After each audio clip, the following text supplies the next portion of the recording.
Cuando se calma el bullicio de la ciudad y se van apagando las luces de la casa, se enciende la luz del entendimiento. Desde este momento comienza Puerto de Libros, Librería Radiofónica, programa que contiene todos sus elementos tipo A. Puede ser escuchado por niños, niñas y adolescentes sin la supervisión de padres, madres o representantes. Comienza Puerto de Libros, Librería Radiofónica.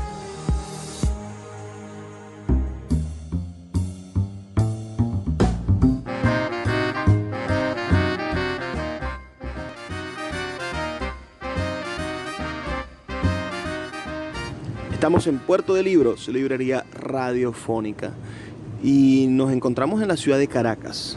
Usted escucha ese rumor de fondo, esos autos que corren a toda velocidad. Bueno, estamos en la ciudad más grande del país y me encuentro frente a uno de los más grandes escritores de Venezuela. No solamente por la cantidad de libros que ha publicado, que posiblemente sea el escritor contemporáneo con más libros publicados, sino también por la dimensión que su obra literaria ha alcanzado. Me refiero a Armando José Sequera, quien nos ha brindado en los últimos meses su amistad, su comprensión y un montón de historias maravillosas que habría que recogerlas para escribir un libro, pero ya sería absurdo en el sentido en el que Armando todas sus historias las aprovecha para hacer literatura.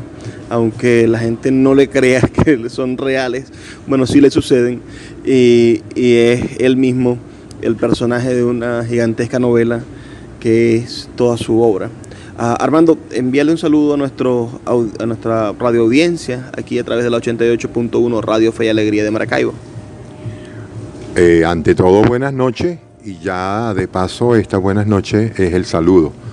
Gracias por estar escuchándonos, gracias por estar presentes en la ausencia y gracias por estar atentos a cuanto se transmite desde este Puerto de Libros, que es un espacio radiofónico dedicado a probablemente el que es el arte más excelso, la literatura, porque la literatura los comprende a todos. La música, en la literatura podemos hablar de música, de pintura, de todo. En cambio, los demás artes por lo general no pueden involucrar a la literatura, porque esta de alguna manera tiene algo de esquiva, algo de exclusiva, podríamos decir.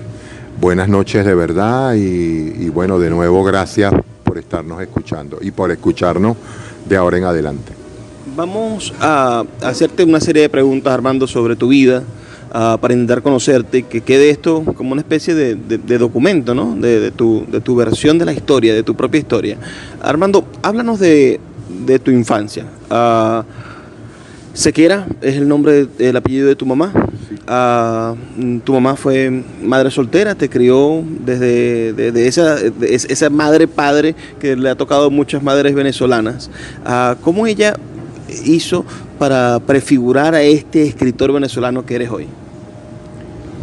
Bueno, mira, mi madre sí era madre soltera. Mi padre dejó hijos por todas partes, ¿no? Anteriormente, un hombre no se preocupaba por, vamos a decir, no fabricar muchos hijos, sino que los hijos le servían de pretexto para demostrar que sí se acostaba con muchas mujeres. Wow. Esa era una parte del machismo de mediados del siglo XX y que todavía sigue funcionando en muchos lugares, no solo de Venezuela, sino de todo el continente americano.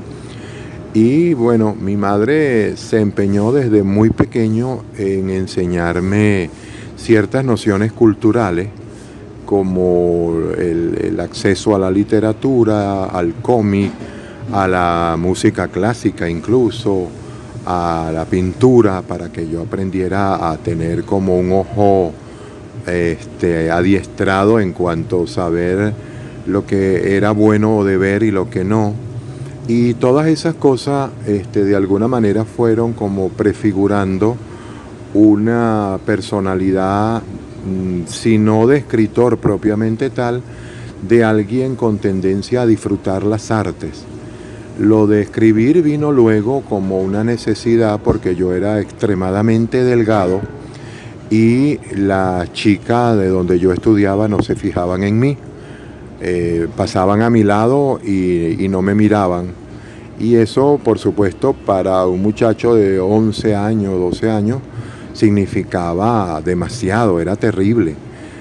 Yo tenía un compañero de estudios llamado Vallenilla, que no solo era feo, sino que olía mal, y resulta ser que tenía novia.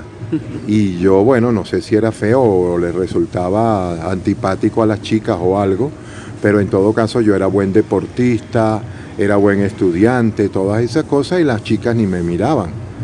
Y yo me miraba al espejo y decía, bueno, no soy tan feo como Vallenilla.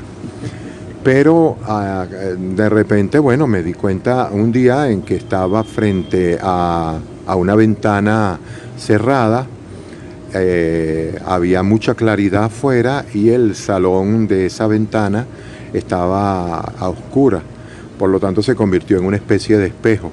Entonces pasaron a mi lado las muchachas del club de baile de mi liceo y pasaron las chicas del grupo de danza de otro liceo que iban a presentarse ese mediodía. Y curiosamente ninguna de las dos grupos que pasó a mi lado me vio. En ese momento yo vi hacia la ventana cerrada que estaba convertida en espejo y advertí, porque estaba al lado de un pequeño jardín, que yo me confundía con los arbustos. Entonces dije, bueno, no puedo solucionar lo de mi delgadez, tengo que buscarse una solución. Y curiosamente a la mañana siguiente, mientras desayunaba en el cafetín, a la misma mesa se sentaron dos chicas que provenían de otro liceo y estaban hablando de un muchacho que escribía poemas y se los regalaba a las chicas. Una de ellas había recibido 2 y la otra no había recibido ninguno. Pero conversaban al respecto y entonces yo me di cuenta que podía dedicarme a hacerle poemas a las muchachas que me llamaran la atención. Primero hice lo que yo llamé posteriormente un estudio de mercado, a ver si había poetas en mi liceo. Cuando advertí que no, bueno, entonces decidí llenar esa vacante. Y escribí poemas para 3 chicas, 3 poemas para cada una de 3 chicas que me llamaban la atención. Pero sucedió que un amigo que, digamos, le gustaban las matemáticas, me dijo que si yo quería tener oportunidad tenía que ceñirme al sistema decimal, es decir, regalarle mis poemas a 10 chicas para que por lo menos una de ellas se prendara de mí. Estuve como 15 días buscando las otras 7 y en efecto les escribí poemas a 10, pero no de la manera normal, que sería un poema cada uno, sino que el salvaje que comencé a hacer en la literatura, escribiendo bastante, se manifestó ahí por primera vez y compré 10 libretas Alpes que traían 25 hojas, es decir, 50 páginas, y le escribí 50 poemas a cada uno durante casi 3 semanas.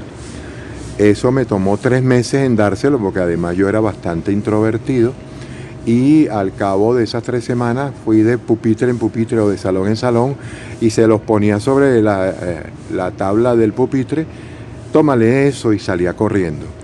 Y bueno, terminé con 3 novias y eso me produjo varios problemas.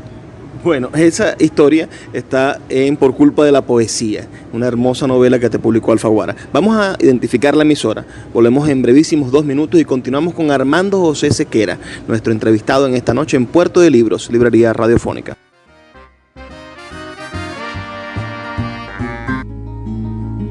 Escuchas Puerto de Libros, librería radiofónica, por Radio Fe y Alegría, con todas las voces. El poeta Luis Peroso Cervantes le acompaña en Puerto de Libros, librería radiofónica, por Radio Fe y Alegría, con todas las voces.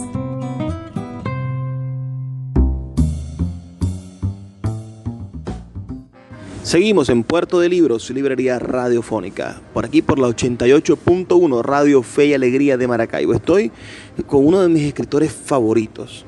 Yo leí la comedia urbana entrando a estudiar letras, y me enamoré de ese libro en el sentido en el que podíamos utilizarlo para casi todo lo que necesitáramos. Terminábamos haciendo la poemancia, ¿no? Aquella idea de Cortázar de cuando necesitas una respuesta para algún problema, buscas al azar en un libro una frase y salía siempre un micro relato, una historia, una anécdota de este libro, La comedia urbana. El libro que estamos presentando recientemente aquí en la Feria Internacional del Libro de Venezuela y que tenemos la oportunidad ya de tener disponible en Amazon, en Google Play Books, para que todo aquel que quiera leerlo en las nuevas plataformas virtuales, bueno, pueda hacerlo y ya no hayan las limitaciones que tenemos en el país en este momento con la edición. Armando José Sequera es uno de los escritores más prolijos del país. Tiene cerca de 80, bueno, aumentó esta semana la cantidad de libros. Tenía 82 la semana pasada, ahora tiene 84 libros publicados, pero escondido bajo la manga tiene otro montón. Yo quisiera que me hablaras de los comienzos ya en la escritura formal, es decir, te gradúas en el de bachillerato, no sé en qué colegio, y después estudias comunicación social en la Universidad Central de Venezuela. Háblame de ese primer periodo en búsqueda de la profesionalización y cómo todo esto te llevó, tu profesión de periodista te lleva también a tu profesión de escritor, que es tu otra profesión. Sí, mira, yo me gradué de bachiller en el Liceo Luis Espelosín en Catia y hubo allí, bueno, algunas experiencias de periódicos escolares, cosas así. A mí me gustaba escribir ya, como conté en el fragmento anterior, me gustaba escribirle a las chicas. Y bueno, cuando dije que tuve varios problemas, perdona que retome un poquito lo anterior, fue porque después me quedé con 3 novias, una vez escrito los poemas y entregados a las 10 chicas. Eso me generó una serie de trastornos que duraron 10 días. Desayunaba 3 veces, tenía que acompañar a las 3 a sus casas, a distintos horarios, cosas por el estilo. Pero curiosamente, ellas lo descubrieron, me armaron un rollo y dejé de ir a clase durante casi que una semana. Cuando regresé era una especie de héroe entre mis compañeros varones y me pidieron que le escribiera poemas a sus novias. Pero se los escribí, como ellas sabían que el que los había hecho era yo. Entonces rompieron varias con sus novios y querían ser mis novias. Y lo peor es que eso ocurrió con los tipos más grandotes y más fornidos y me dieron varias golpizas, ¿no?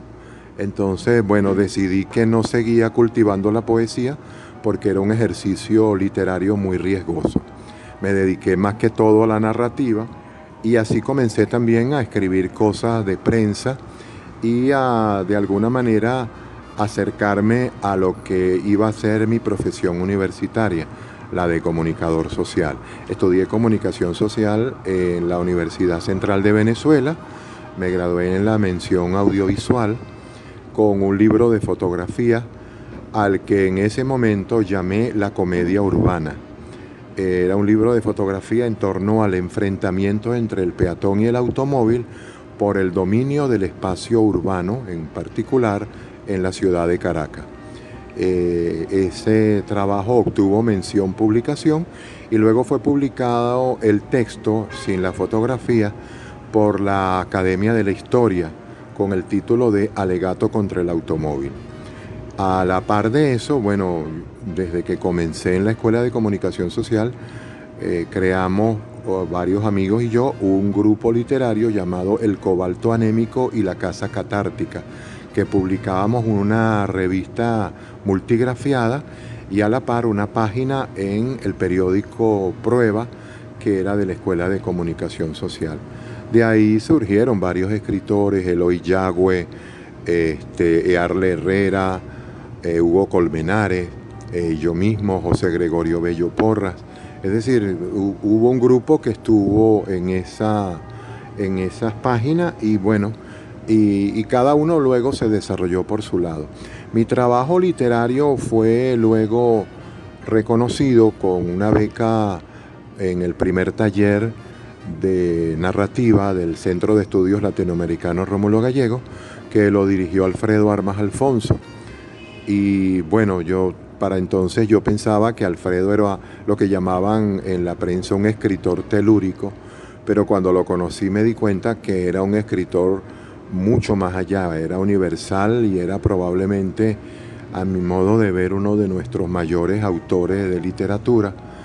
Y no solo eso, sino una persona tan humana que en cierto momento yo hablé con él al cabo de un tiempo, de una relación muy cercana, casi que de padre e hijo, y le dije que me hubiera gustado que él hubiera sido mi padre. Y bueno, y lo fue durante mucho tiempo, me aupó a escribir, a publicar y todas esas cosas. Mi primer libro salió de ese taller, un libro llamado Me pareció que saltaba por el espacio como una hoja muerta, con un título que luego el diseñador de la portada me reclamó, el pintor Alirio Rodríguez, fue el diseñador de esa portada, me reclamó que con ese título tan largo casi no le había dejado espacio para él hacer una ilustración. Entonces ocurrió que, bueno, que ese libro, digamos que tuvo suerte, porque se vendió la edición de como 2000 ejemplares que sacaron. Supongo que una gran parte se regaló también. Y bueno, de alguna manera me posicionó como un escritor prometedor para el futuro, pues. Es muy curioso porque, claro, cuando ese libro salió, en 1977, yo tenía 24 años. Pero sucedió que me acuerdo haber asistido un día a un encuentro de escritores y estaba allí Juan Liscano, que me recibió con bastante cariño, ya nos conocíamos. Y entonces le dijo a las personas que estaban presentes, y me presentó, valga la redundancia, y les dijo, este es un joven escritor muy prometedor, es decir, a los 42 años ya seguía siendo prometedor. Y eso siempre me ha preocupado, seguir siendo prometedor y nunca ser una realidad. Pero bueno, hay personas que piensan lo contrario, como Luis, que se ha convertido ahora en uno de mis nuevos editores.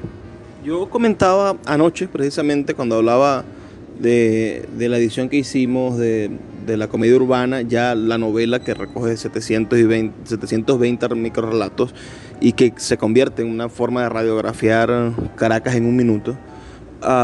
Yo comentaba que a mí como editor, cosa que he asumido con beneplácito en los últimos años como oficio, me parecía que tu obra tenía la madera para hacer una gran hoguera y que era el reto de teniendo todos las piezas del rompecabezas del éxito, teniendo grandes premios y reconocimientos, teniendo una obra sumamente robusta en calidad, faltaba la chispa de la industria editorial, que en Venezuela no existe. Si hubieses nacido en Europa con tu obra, ya serías Premio Nacional de Literatura Española y te hubieras nominado sin duda al Premio Nobel. Aunque parezca grandilocuente decirlo y la gente no lo entienda, yo los invito a que se acerquen a la obra de Armando, a que lo busquen. Armando, también tienes una extensa obra de literatura infantil. ¿Por qué decides escribir para niños? Cuéntanos qué hace ese quiebre. Y yo creo que no es algo premeditado en el sentido, en el decir, voy a escribir para niños porque ahí es donde está el dinero. No, yo creo que es algo que te nace y para el cual tienes un talento innato. ¿Qué hace que Armando José Sequera, además de su obra narrativa seria, de sus novelas, de sus poemarios, la obra infantil también es seria, perdón, no quise decir lo contrario, tenga esa extensa obra para niños? Mira, ocurrió que yo tenía un tío que era muy ocurrente, a quien yo quería mucho, era Zapatero Remendón, en Barquisimeto, y siempre que lo visitaba o él nos visitaba a nosotros, congeniábamos muy bien porque por sus ocurrencias y todo eso, era como el tío loco que cada quien tiene en su familia. Ocurrió que un día había ganado un concurso de cuentos en la Universidad de Carabobo. Bueno, yo obtuve el segundo premio y mi hermano literario y hermano del alma, tenemos amistades de 1972. José Gregorio Bello Porras había ganado el primer premio. Nos trasladamos a Valencia y estando en casa de Laura Antillano, sucedió que ella tenía que entregar los materiales para su página en el diario, si mal no recuerdo, el Carabobeño, y dijo, hoy tengo que entregarlo y no he hecho nada. Entonces yo le dije, bueno, no te preocupes, dime cuántas cuartillas necesitas. Yo acostumbrado a mi trabajo periodístico, cuántas cuartillas necesitas y yo te escribo aquí algo. Y me senté a la máquina de escribir y me salieron 3 textos en torno a mi tío. Y fue muy curioso porque fueron los primeros 3 textos del primer libro que yo hice destinado a niños, que posteriormente se llamó Evitarle malos pasos a la gente. Con ese libro obtuve 2 años después el premio Casa de las Américas en Cuba y, 15 años más tarde, el diploma de honor IBI en Basilea, en Suiza. Entonces, claro, 2 premios internacionales con ese libro me hicieron creer, todavía me lo creo, que tenía algún futuro en el campo de la literatura para niños y jóvenes. El premio IBI, para quienes no lo saben, es uno de los premios más importantes de literatura infantil de toda Europa. Es decir, es una especie de escalafón obligatorio para ganar el Christian Andersen, que es el premio Nobel de literatura infantil. Sí, cuando yo lo recibí en el banco del libro como quien recibe un premio, el premio del concurso de cuento del Abastos, La Coromoto, en quién sabe, en Tucuciepón abajo, una cosa así, un pueblo de esos perdidos que ni siquiera se sabe si existe o no, bueno, aparece en los mapas. Pero luego vino un escritor español a Venezuela, a quien la embajada española me pidió que recibiera, y el hombre me miraba como desde unas alturas interplanetarias, y era porque había ganado el diploma de honor IBI ese mismo año. Y cuando se enteró que yo también lo había ganado, bajó y me miró desde la misma altura, y cuando se enteró que yo tenía el premio Casa de las Américas en literatura infantil, empezó a verme desde abajo. Entonces me contó que el diploma de honor IBI era un premio consagratorio en Europa que abría las puertas para todas las editoriales y que precisamente podía ser como una especie de antesala para más adelante obtener el Hans Christian Andersen que da el mismo IBI, pero posteriormente se creó el Astrid Lindgren por el gobierno sueco, y es un premio con una dotación en coronas equivalente al premio Nobel de Literatura. Y bueno, ya yo tuve en el 2006 una nominación al Astrid Lindgren. A veces con una nominación yo siento que basta. Claro, sería mejor el premio, pero creo que es un buen reconocimiento que a uno lo nominen para un premio de esa talla, de esa envergadura. Estamos conversando con Armando José Sequera, uno de nuestros más prolíficos escritores venezolanos, autor de Teresa y Los Hermanos de Teresa y un montón de literatura infantil que muchos de nosotros y algunos de ustedes han escuchado y han leído en sus bachilleratos. Envíanos un mensaje al 0424-672-3597 si has leído alguna obra de Armando, o déjanos un texto en nuestras redes sociales @librería radio si te gusta este programa y si quieres enviarle algún mensaje a nuestro autor, a Armando José Sequera. Vamos a identificar la emisora y volvemos en brevísimos 2 minutos con más de Puerto de Libros, Librería Radiofónica. Escuchas Puerto de Libros, Librería Radiofónica, por Radio Fe y Alegría, con todas las voces. El poeta Luis Peroso Cervantes le acompaña en Puerto de Libros, Librería Radiofónica, por Radio Fe y Alegría, con todas las voces.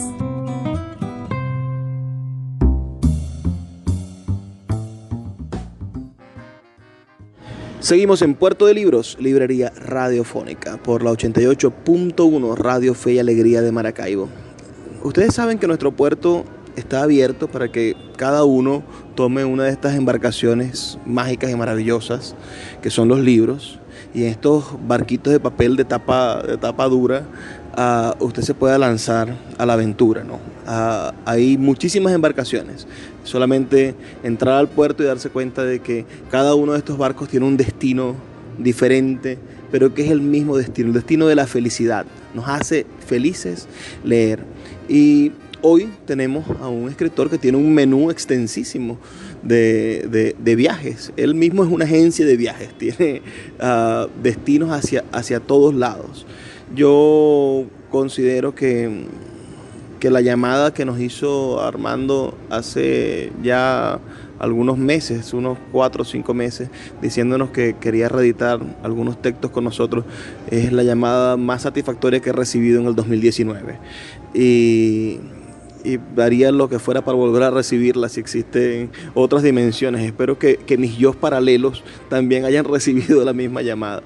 Armando, cuéntanos de esa relación tan especial, estrecha que tuviste con el maestro Alfredo Armas Alfonso.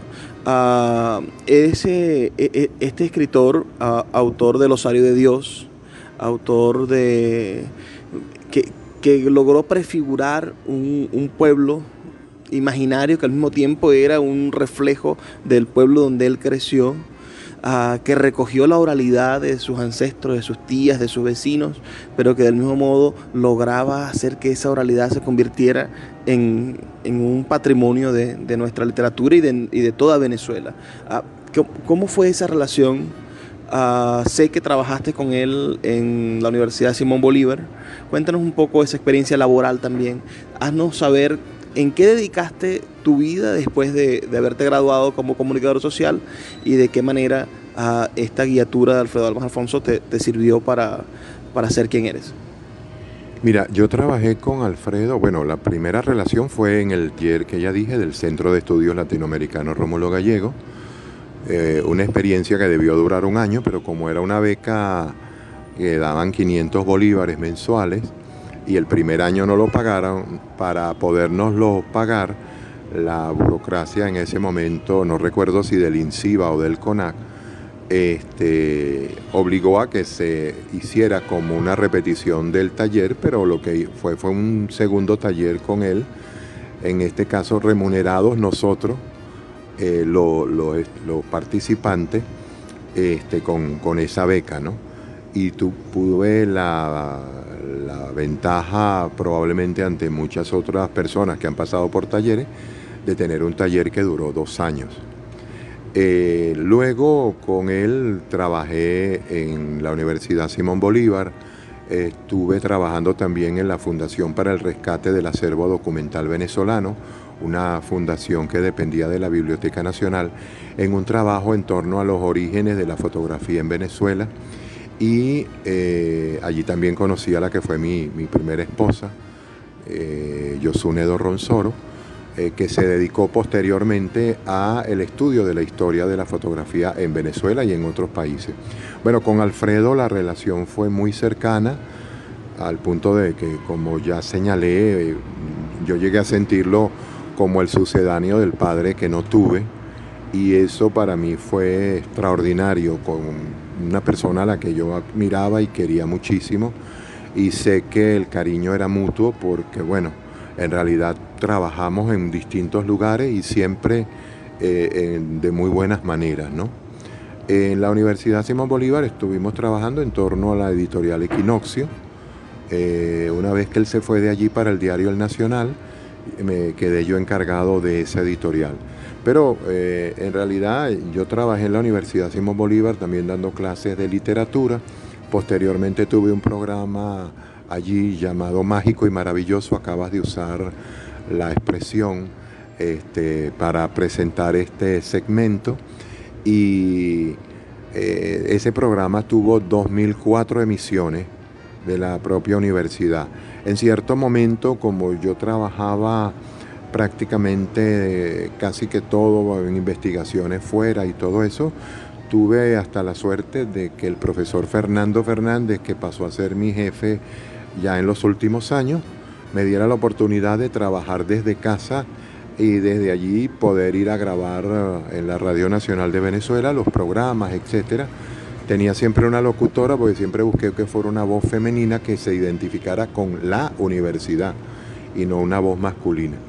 Y bueno, yo soy locutor, pero no quise ejercer en ese caso para no identificar una voz masculina con el programa. Bueno, luego estuve trabajando, fui fundador del Diario de Caracas, su primer director de páginas culturales, y estuve haciendo distintas cosas en el periodismo, solo que el trabajo literario fue cada vez como cobrando más cuerpo y empecé a dictar talleres, conferencias, múltiples cosas a la par que trabajaba en la Universidad Simón Bolívar haciendo ese programa de radio. Gracias a que yo había comenzado a trabajar en la burocracia nacional a los 14 años y empecé sin saberlo a cotizar al Seguro Social, a los 50 años me pude jubilar. Me plantearon, oye, pero tú eres muy joven, quédate, yo no sé cuánto, pero yo lo que quería era jubilarme para dedicarme a lo que siempre he querido hacer, que es escribir a tiempo completo. Y eso es lo que hago ahora, escribir a tiempo completo.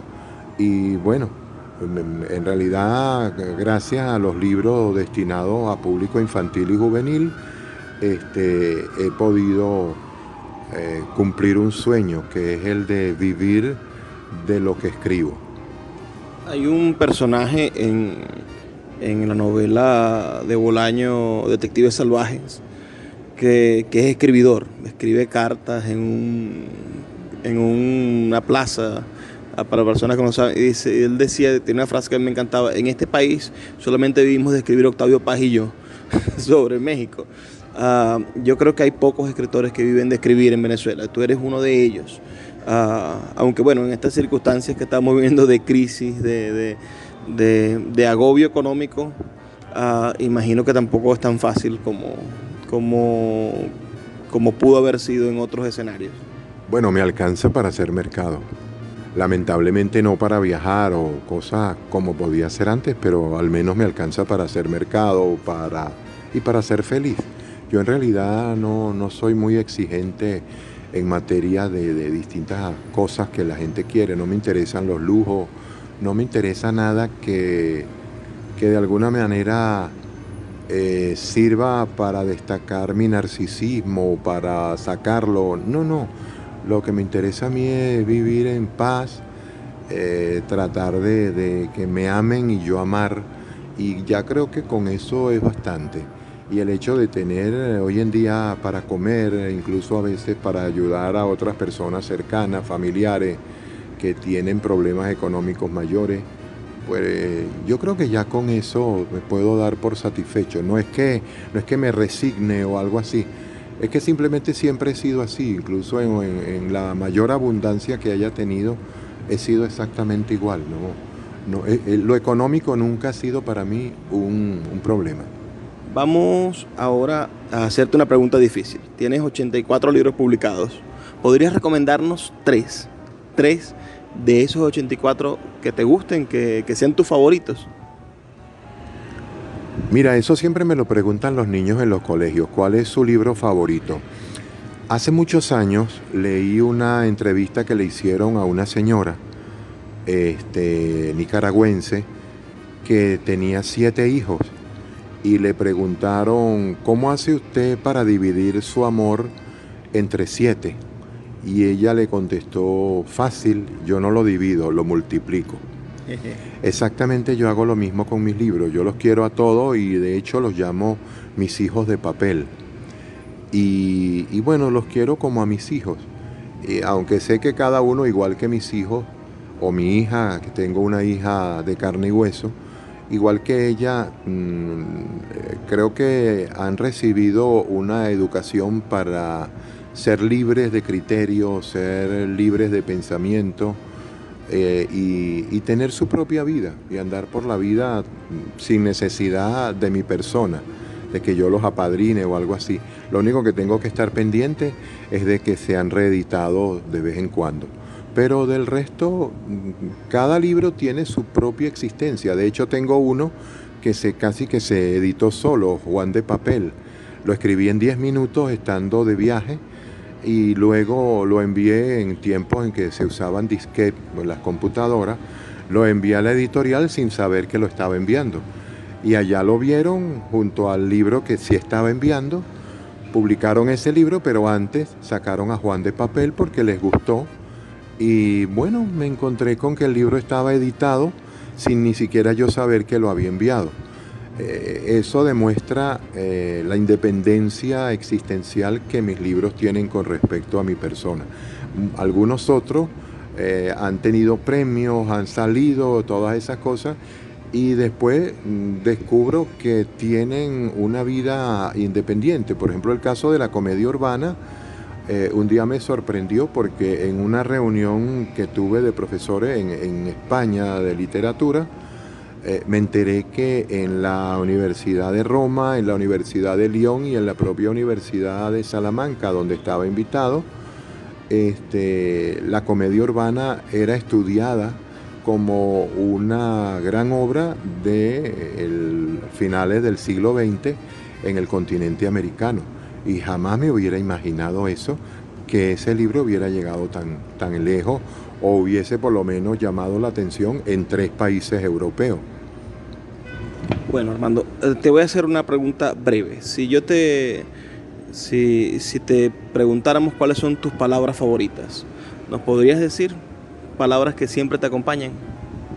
Mira, mi palabra favorita es la palabra mañana. No solo por lo que tiene de porvenir, de futuro, de promesa, de proyecto, sino también porque fue la primera palabra que yo leí. Mi madre me enseñó las letras, las consonantes y las vocales y cómo sonaba cada una cuando yo tenía cerca de 4 años, pero no le hice mucho caso. Sin embargo, un día yo leía, o ella me leía suplementos de cómics que comprábamos en librerías, en kioscos, etc. Y ella me los leía pasando el dedo índice sobre los globitos con diálogo. Curiosamente, un día ella llegó con 3 suplementos nuevos a la casa y me dijo: déjame que me bañe, me acomode, coma y te leo entonces uno. Y yo me senté a verlo y de repente apareció ante mí la palabra mañana. Y la palabra mañana me di cuenta que estaba compuesta por el sonido de la M y la A, que sonaba ma, el sonido ñ-a sonaba ña y el sonido n-a sonaba na. Y mañana me hizo ver que las demás letras consonantes sumadas a ella, las vocales, daban los respectivos sonidos. Claro, se me hacía difícil cuando, por ejemplo, una sílaba drán, de tendrán o podrán, se me hizo difícil en un primer momento, pero quizás por asociación logré entonces comprenderlo, porque claro, ya tenía el sonido de muchas de esas palabras en la mente por la oralidad. Y al rato, cuando mi mamá vino a decirme que me iba a leer el texto, yo le dije: no, si quiere yo se lo leo, ya yo lo había leído.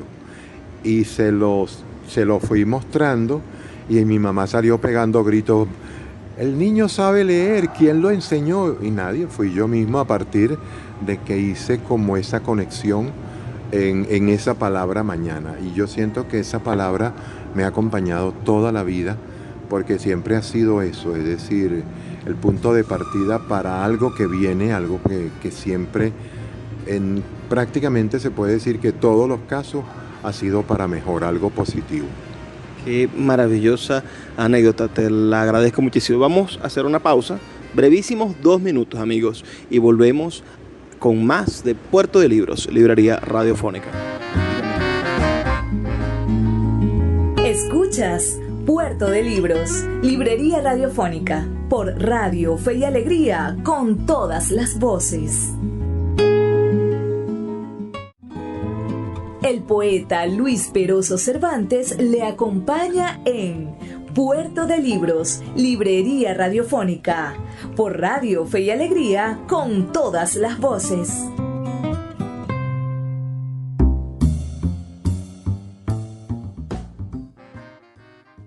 Seguimos en Puerto de Libros, librería radiofónica, este espacio que hacemos con tantísimo gusto para todos ustedes todos los días. Si nos estás escuchando y te gusta esta entrevista con Armando José Sequera, puedes escribirnos al 0424-672-3597 o a nuestras redes sociales @librería radio en Instagram y en Twitter. Armando, no quisiste responderme la pregunta de los 3 libros.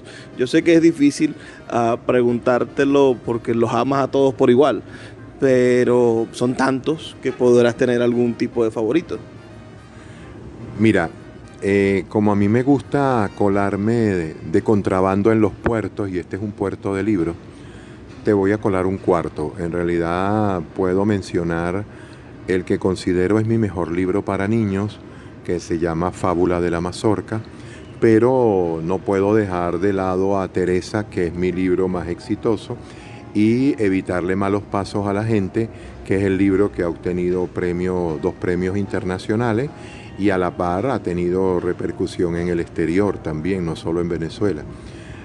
Pero no puedo dejar afuera la comedia urbana, que es como mi hija que nació madura. Así como los otros nacieron siendo niños, la comedia urbana nació ya siendo adulta y me ha acompañado en muchísimos lugares, en muchísimos espacios, y he tenido bastantes satisfacciones con esa novela. De hecho, es un libro de cuentos, una novela construida con cuentos, y eso me llevó a una anécdota. La envié a un concurso de novela y la descalificaron porque era un libro de cuentos, y luego la envié a otro concurso de narrativa como libro de cuentos y ganó y recibió un diploma en el que decía que el premio era para la novela La comedia urbana. Anécdotas como ese hay bastante en torno a ella. Bueno, La comedia urbana ha sido reeditada recientemente por Sultana del Lago Editores. Nuestro objetivo con estas ediciones es sumarnos al nuevo mercado editorial del mundo. Es decir, ya quedó en el pasado la necesidad de sacar 5.000, 10.000 ejemplares para distribuirlos en librerías. Nos encontramos con que ahora cualquier persona que tenga un teléfono inteligente tiene de hecho una librería en la Play Store.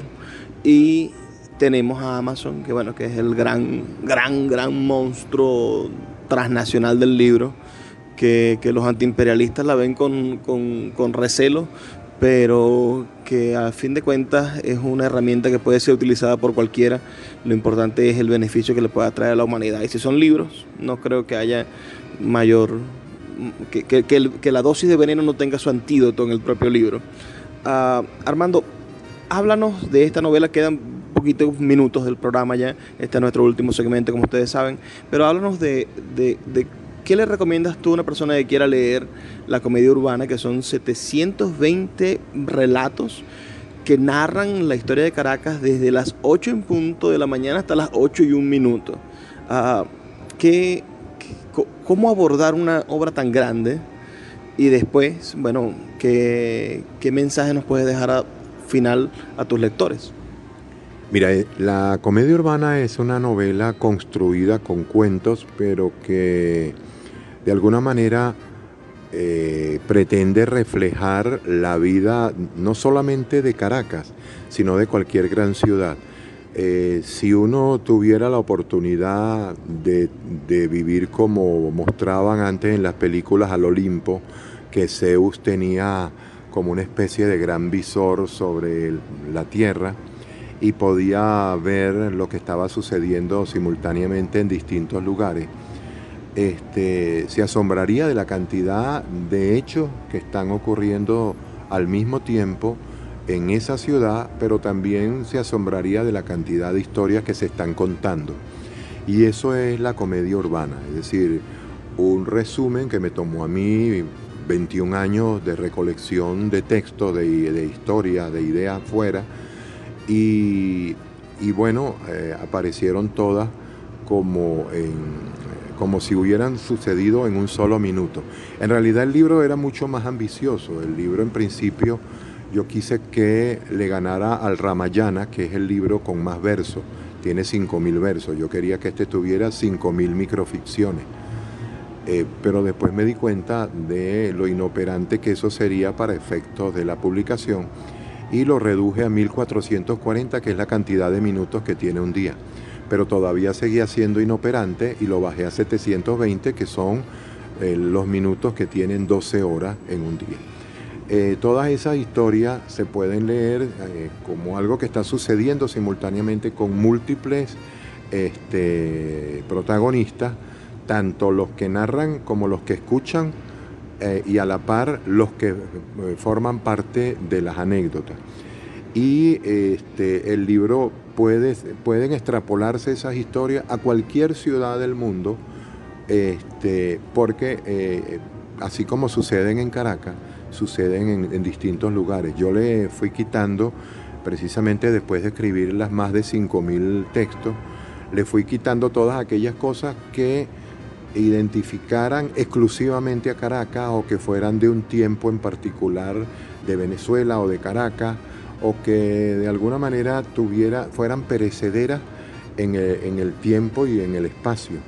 Y logré que el libro solamente contuviera historias que pueden contarse en Venezuela, en Colombia, en Ecuador, en cualquier lugar de nuestro continente e incluso en cualquier lugar de cualquier otro continente. Y eso, pues, de alguna manera creo que es lo que ha llamado la atención. Yo invito a que las personas que se quieran asomar a un libro que está lleno de mucho humor, un humor que no es que yo lo coloqué allí, es que es el humor que tenemos los venezolanos y que transmitimos permanentemente cuando hablamos, cuando estamos contando cosas.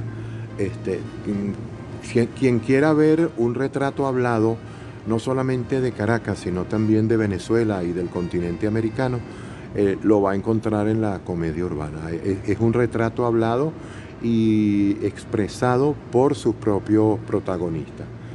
Me gustaría que, bueno, no solamente leyeran mi novela, que también leyeran los otros libros que me va a publicar próximamente Sultana del Lago, pero también los demás libros de otros autores que publicará y está publicando o ha publicado Sultana del Lago, porque, bueno, observo que tú tienes un nivel de exigencia bastante alto para publicar, y eso, por supuesto, va a llevar a la larga a que Sultana del Lago se convierta en la próxima gran referencia de la literatura venezolana en cuanto editorial.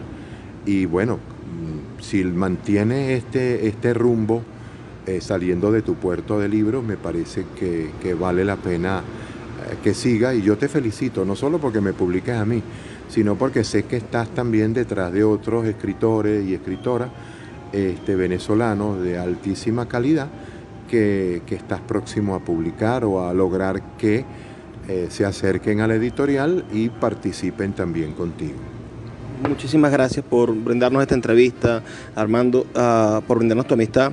Todos ustedes van a poder pronto disfrutar de la página web que estamos armando para Armando, donde podrán conocer este y otros detalles. Vamos a intentar sacarle muchos secretos y muchas anécdotas a Armando para estarlas publicando allí y podamos hacer un vínculo más cercano, porque si ustedes conociesen a Armando se darían cuenta de que es un hombre completamente sencillo y entregado a lo que ama hacer, que son los libros, y quizás por amar los libros es un hombre, un servidor público, ¿no?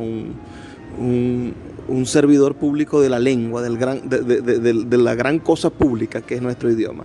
Gracias, Armando, por estar con nosotros, y ya es hora de despedirnos. Pero antes de despedirnos, les voy a pedir un favor a todos los que nos escuchan. Vamos a escuchar ahora los mensajes de nuestros anunciantes. Esas personas que hacen posible que Puerto de Libros llegue a ustedes de lunes a viernes de 9 a 10 de la noche. Vamos a prestarle atención porque son empresarios de nuestra ciudad que mantienen abiertos sus negocios a pesar de todas las dificultades, y lo único que nos piden es que prestemos atención a los servicios que prestan. Así que escuchemos nuestro mensaje y nos despedimos ya en el siguiente segmento.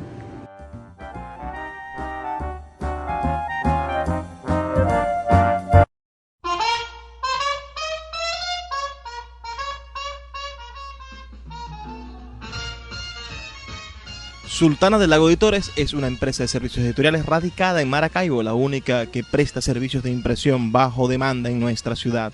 Gana dinero vendiendo tu libro en su plataforma virtual. No necesitas invertir en grandes tirajes. Tus lectores podrán leerte a la vuelta de un clic y obtendrás regalías. Por ello, su eslogan dice: escribimos, corregimos, diseñamos, editamos, difundimos, vendemos y hasta cobramos por ti.